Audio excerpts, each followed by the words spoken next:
परिवर्तन का एक कालखंड रहा है। एक सही दिशा में तेज गति से देश आगे बढ़ रहा है। आदरणीय राष्ट्रपति जी ने बहुत ही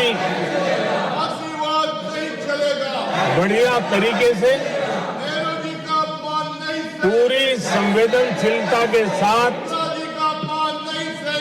उन्होंने This is not correct. इस विषय को Sit your seat, हम please. सबके सामने प्रस्तुत किया है। आदरणीय सभापति जी, मेरी एक प्रार्थना है, आदरणीय खड़गे जी की उम्र देखते हुए वो बैठ करके भी नारे बोल सकते हैं तो अच्छा होगा, ताकि उनको कष्ट न हो। पीछे नौजवान बहुत लोग हैं, तो खड़गे जी को No. आज बैठते बैठते भी When you are speaking, they are listening. You are नारे listening. बोलने की अनुमति दे दीजिए।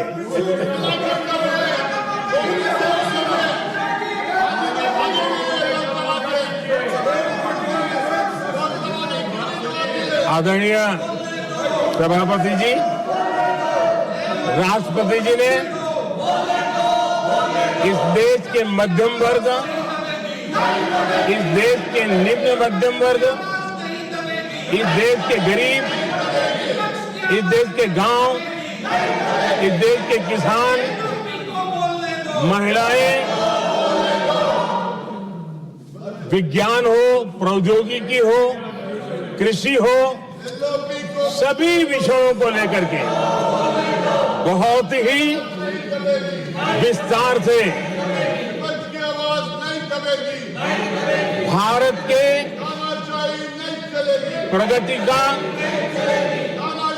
एक स्वर संसद में गूंजा है।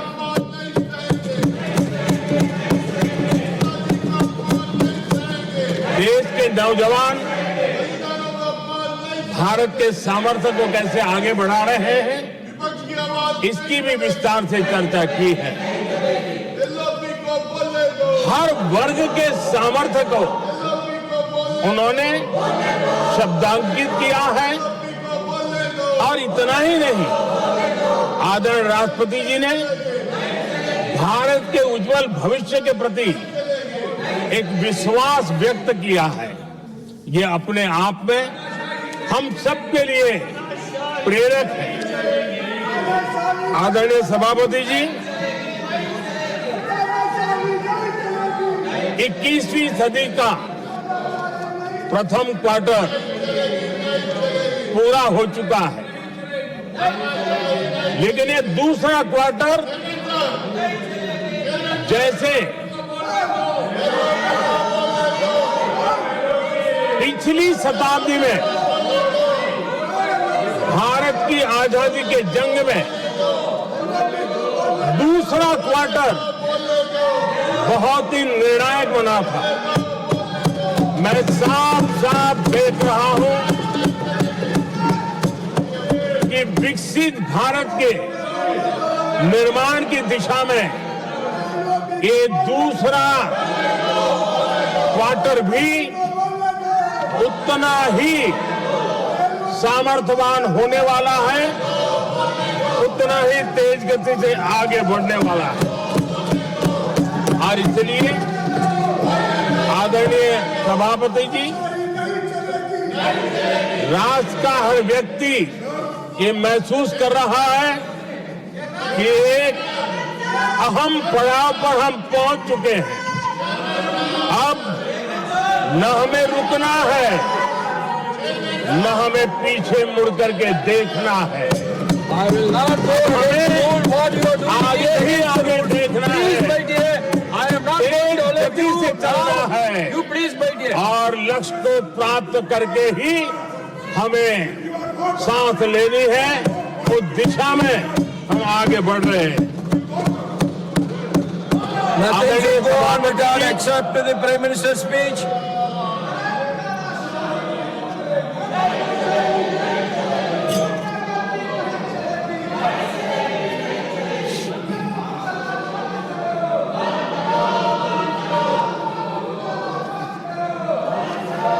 आदरणीय सभापति जी, वर्तमान में अगर हम देखें तो भारत के भाग्य के अनेक सुयोग एक साथ हमें नसीब हुए। ये अपने आप में बहुत ही उत्तम संयोग है, ऐसा मैं मानता हूं। सबसे बड़ी बात है, विश्व के समृद्ध से समृद्ध देश भी बुजुर्ग होते जा रहे हैं। वहां की आबादी उम्र के उस पड़ाव पर पहुंची है हम जिन्हें बुजुर्ग के रूप में जानते हैं। हमारा देश ऐसा है जो विकास की नई ऊंचाइयां छू रहा है। उसी समय दिनों दिन हमारा देश युवा होता जा रहा है, युवा आबादी वाला देश है। ये अपने आप में एक बहुत अच्छा सुयोग है। आदरणीय सभापति जी, दूसरी तरफ मैं देख रहा हूं जिस प्रकार से विश्व का भारत के प्रति आकर्षण बढ़ा है, और उसमें भी विश्व भारत की टैलेंट का महात्म्य समझ रहा है। हमारे पास आज दुनिया का बहुत ही महत्वपूर्ण टैलेंट पूल है, युवा टैलेंट पूल है, जिसके पास सपने भी हैं, संकल्प भी है, सामर्थ्य भी है। और इसलिए ये दूसरा सुयोग है। शक्ति का आशीर्वाद हमारे साथ है। आदरणीय सभापति जी, भारत आज विश्व में जो चुनौतियां पैदा हो रही है, उन चुनौतियों का समाधान देने वाला एक देश आशा की किरण बना हुआ है, और हम समाधान दे रहे हैं। वैसा ही एक महत्वपूर्ण सुयोग है कि आज मेजर इकोनॉमी में भारत का ग्रोथ बहुत हाई है, और हाई ग्रोथ और लो इन्फ्लेशन ये बहुत ही यूनिक संयोग है, और ये हमारी अर्थव्यवस्था की मजबूती को प्रदर्शित करता है। आदरणीय सभापति जी, हम जिस गति से आगे बढ़ रहे हैं, जब हमें देश की जनता ने सेवा करने का मौका दिया, तब फ्रेजाइल 5 के रूप में ये देश जाना जाता था। जब हमें अवसर मिला, तब देश आजाद हुआ, तब हम दुनिया में 6 नंबर की इकोनॉमी थे। लेकिन इन लोगों ने ऐसा एक हाल करके रखा कि 11 पे पहुंचा दिया। आज हम 3 पर जाने की दिशा में तेज गति से।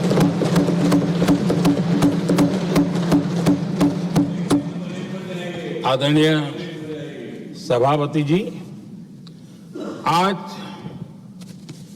कोई भी सेक्टर देख लीजिए, चाहे साइंस हो, चाहे स्पेस हो, चाहे स्पोर्ट्स हो, हर क्षेत्र में आज भारत एक कॉन्फिडेंस के साथ, आत्मविश्वास से भरा हुआ भारत है।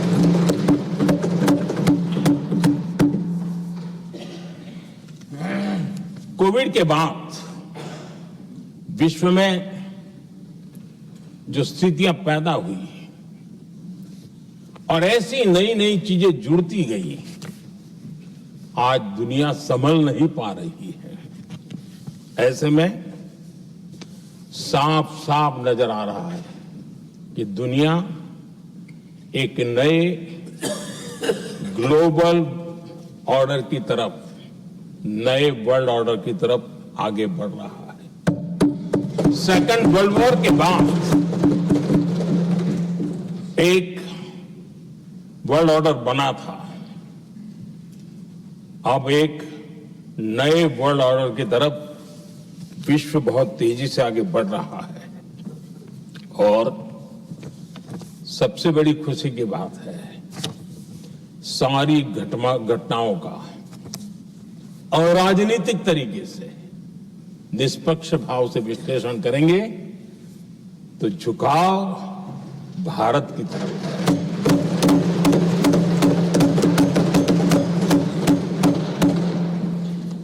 विश्व मित्र के रूप में, विश्व बंधु के रूप में आज भारत अनेक देशों का विश्वस्त पार्टनर बना है और हम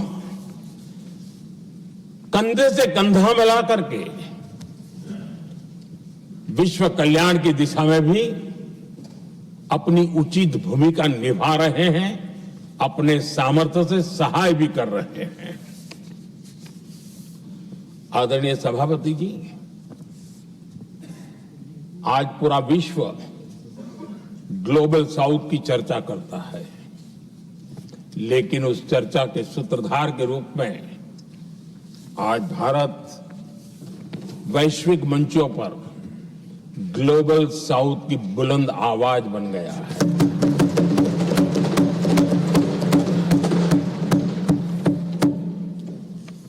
अनेक देशों के साथ आज Bharat future ready trade deals कर रहा है। पिछले कुछ ही समय में दुनिया के महत्वपूर्ण 9 बड़े देशों के साथ 9 बड़े हमारे ट्रेड डील हुए हैं और उसमें मदर ऑफ ऑल डील एक साथ 27 देशों के साथ, यूरोपियन यूनियन के साथ।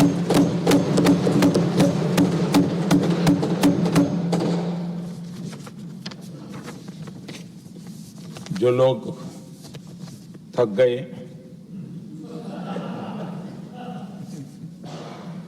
बेचारे चले गए, लेकिन कभी न कभी उनको जवाब देना पड़ेगा कि देश की ऐसी हालत कैसे बना के रखी थी कि दुनिया का कोई देश हमसे डील करने के लिए आगे नहीं आता था। आपने कोशिश की होगी, पीछे बहुत चक्कर लगाए होंगे, लेकिन किसी ने आपकी तरफ देखा भी नहीं होगा। क्या स्थिति ऐसे पैदा हुई? दुनिया के देश ऐसे ही